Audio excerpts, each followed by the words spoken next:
Saan napunta ang pera ni Juan? Kaibigan, pamilyar ka ba sa tatlong mukha ni Juan pagdating sa paggamit ng pera? Alam mo bang may pagkakaiba sa ugaling pinansyal si Juan mahirap, middle class at mayaman? Sobrang simple lang ng mga pagkakaibang ito. Magtataka ka kung hindi lahat ng tao pamilyar dito. Mga simpleng diskarteng dahilan kung bakit ang mahirap lalong humihirap, ang middle class stressed out at walang oras, at ang mayaman lalong yumayaman. Kung matagal mo nang tanong ang mga ito, mag-e-enjoy ka sa mga facts na hinanda ko para sa iyo. Sabay nating hihipan ang mga kumakalat na outdated na information tungkol sa pag-manage ng pera ngayon. At as a bonus, titignan din natin kung may pag-asa pa ba sa panahon ngayon ang simpleng Juan na umasenso at yumaman. Halika't isa-isa natin silang tignan. Magsimula tayo sa regular na araw ni Juan Mahirap. Gigising siya sa umaga at magmamadaling pumasok sa trabaho, kung swerteng may trabaho nga siya. Madalas, contractual. Minimum wage. Minsan, less than minimum pa. Masipag at matyaga naman siya. Pagtitiisan ng traffic at ang sumpong ng boss na masungit. At pagkatapos magbanat ng buto buong araw, uuwi ng pagod. Magpapahinga para ulitin lahat ito kinabukasan. Gagawin niya ito ng araw-araw para sa kapos-saktong sweldo. Tama ka, di na ito bagong istorya. Ano nga ba ang diskarte ni Juan Mahirap pagdating sa pera? Bago ang pag-iipon para sa pangkabuhayan, madalas nauuna ang Jollibee dito, sini doon, at ang silent killer ng bulsa. Bili ng kung ano-ano, kung saan-saan, kahit di kailangan. Mga abubot. Bakit? Kasi may sale, surplus, ukay-ukay, at tiyanggihan. Minsan lang at mura lang naman. Ang kadalasang mga dahilan, bibili kahit di naman kailangan. Ang resulta, wala pang A15 o A30, ubos na ang pera. Kaya uutang na lang. Gusto naman magbago ng buhay ng mahirap na Juan, pero magpapaulit-ulit ang kalagayan niya hanggat di niya nakikitang patong-patong na gastos ang bigay ng abubot niya, na pag naipon, pwede nang puhunan sa negosyo. Pero hindi masamang tao ang mahirap na Juan. Gaya ng sinabi ko, mukha lang ng diskarte sa pera to. Marami sa atin ang dumaan din sa mentality ng mahirap na Juan, di niya ito kasalanan. Maaaring misinformed lang. Paano nga naman bukod sa di lahat nakapagtatapos ng pag-aaral, di naman tinuturo ang pinansyal na kaalaman sa eskwelahan. Madalas, ang ugali sa paghawak ng pera ay ang ugaling namamana lang.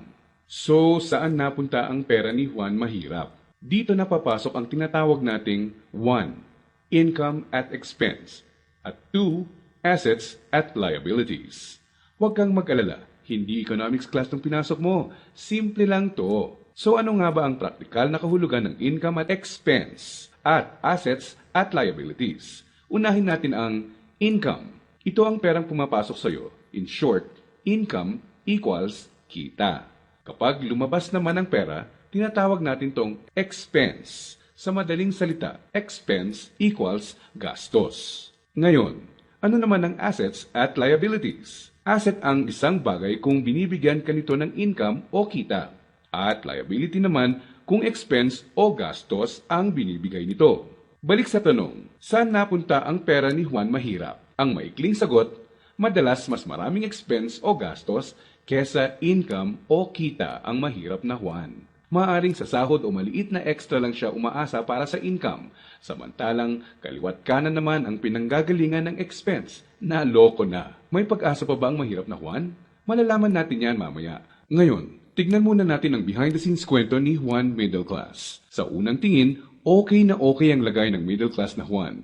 Ang totoo niyan, malaki ang tsansang mapagkamalan mo siyang mayaman. May bahay, may kotse, at nakikita mo silang nagbabakasyon minsan. At kung may bagong labas na gadget, mag-a-upgrade ang middle class na Juan. Pero ang di alam ng karamihan, marami dito ay promo, hulugan, o utang sa credit card na buwan-buwan sa sweldo nakakaltas. So, saan napupunta ang pera ni Juan Middle Class? Ang maikling sagot, mas madaming liabilities, nagbibigay gastos kesa sa assets, ang binibili ng middle class na Juan. Imbes na investments na gagawa ng income, nauuna sa listahan niya ang paggagamitan ng pera, ang upgraded na lifestyle. Gusto niya ang convenience at quality sa buhay. Tingnan nating halimbawa to. Kung traditional economics ang pagbabasehan, ang kotse at bahay ay madalas na sinasabing assets. Sa praktikal na buhay ni Juan, masasabi nating outdated na ang pananaw na to. Sa definisyon natin ng asset, ang isang bagay ay asset kung gumagawa ito ng income. Pero madalas, pagka down payment mo ng kotse, bahay o alahas, money out agad. Sa mga susunod na buwan, may babayaran ka ulit at huwag mong kakalimutan andyan pa ang insurance at tax. Money out nga naman, liabilities. Ang kotse ay nagiging asset lang kung nakakatulong siya ng gumawa ng income. Halimbawa na lang kung gamit sa negosyo. Ang bahay ay pwedeng maging asset kung paparentahan mo ito, lalagyan ng mga produkto sa negosyo or storage. O di kaya'y kung nagba-buy and sell ka ng bahay at mabibenta mo to ng mas mahal. So bakit walang oras at stressed out si Middle Class 1? Para mabayaran ang mga liabilities, kailangang mag-overtime, kumuha ng mas maraming trabaho at maghangad na ma-promote ng middle class na Juan kung siya ay empleyado.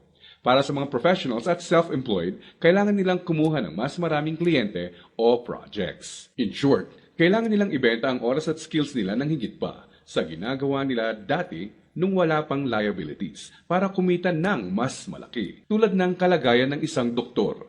Kung hindi niya sisiputin ang pasyente niya, wala siyang kita. Dito mo na makikitang may lumalamo na sa oras ni Juan Middle Class. May mga celebrations sa family at friends ang di na niya ma-attendan. Kaliwat ka ng stress na ang kapalit ng upgraded lifestyle ni Middle Class 1. Para sa kayod kalabaw na discarding to, gugustuhin niya ng reward, tama? Kaya mas madalas na siyang mag-taxi, kahit pwede namang mag-jeep. Starbucks coffee na, dati okay na ang 3-in-1. Sa restaurant na mas madalas kakain, kahit pwede namang sa bahay. Ilang halimbawa lang ito. Sa oras na maisip ni Juan Middle Class na magnegosyo, ang kita niyang pangpupuhunan sana, pambayad sa liabilities na pupunta.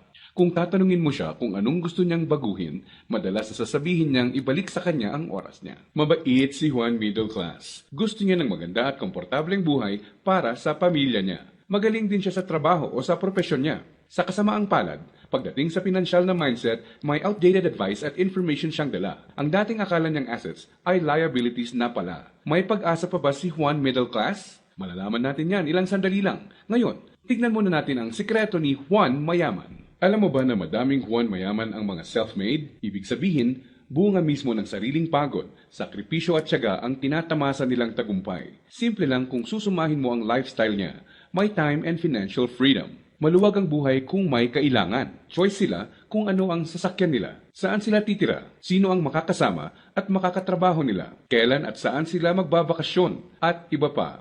In reality, mas madami din silang tsansang makatulong sa kapwa, gaya ng pagdodonate sa charity at pagsali sa outreach programs. Balik tayo sa tanong, saan napunta ang pera ni Juan Mayaman? Kapag may perang hawak si Juan Mayaman, sa asset niya ito dinadala. At sa asset na ito ay kikita pa ng mas maraming pera para sa kanya. At ano naman ang gagawin niya sa bagong kitang ito? Tama ka, i-invest ulit niya sa ibang asset pa.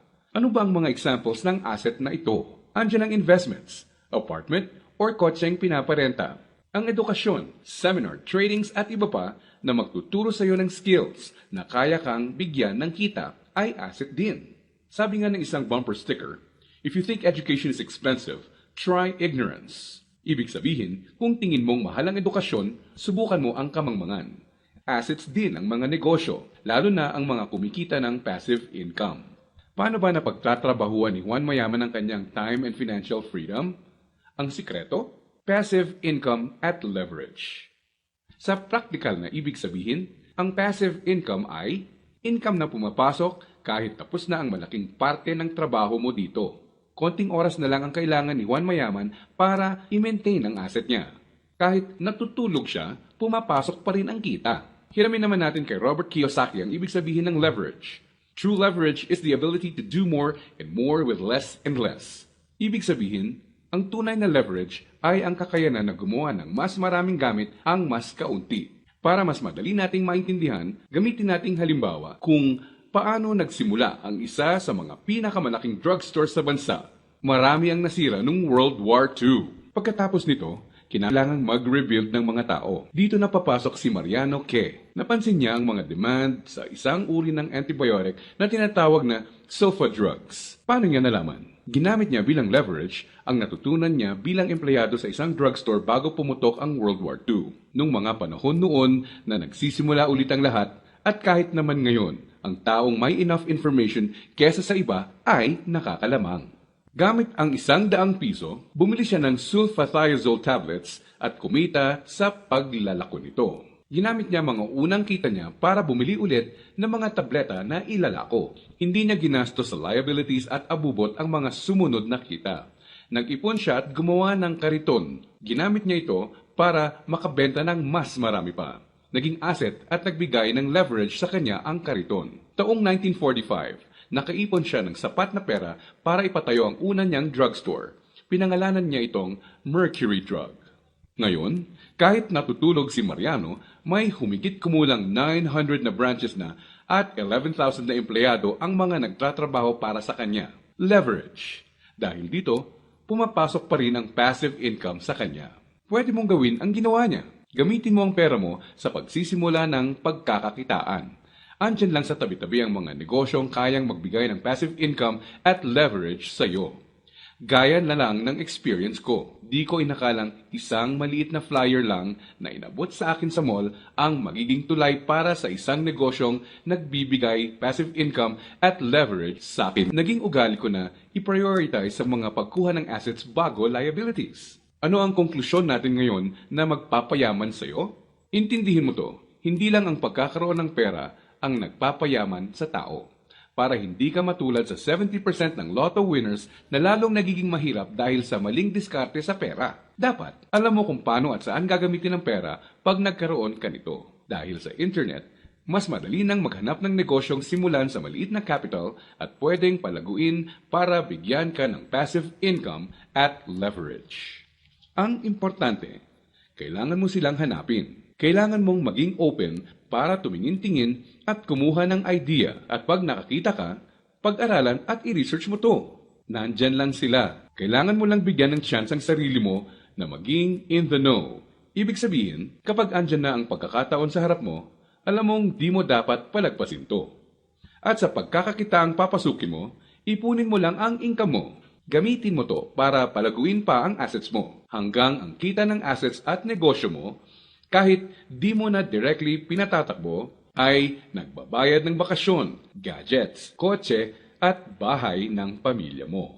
Gaya ng mga self-made na Juan Mayaman, kaya mo itong simulan.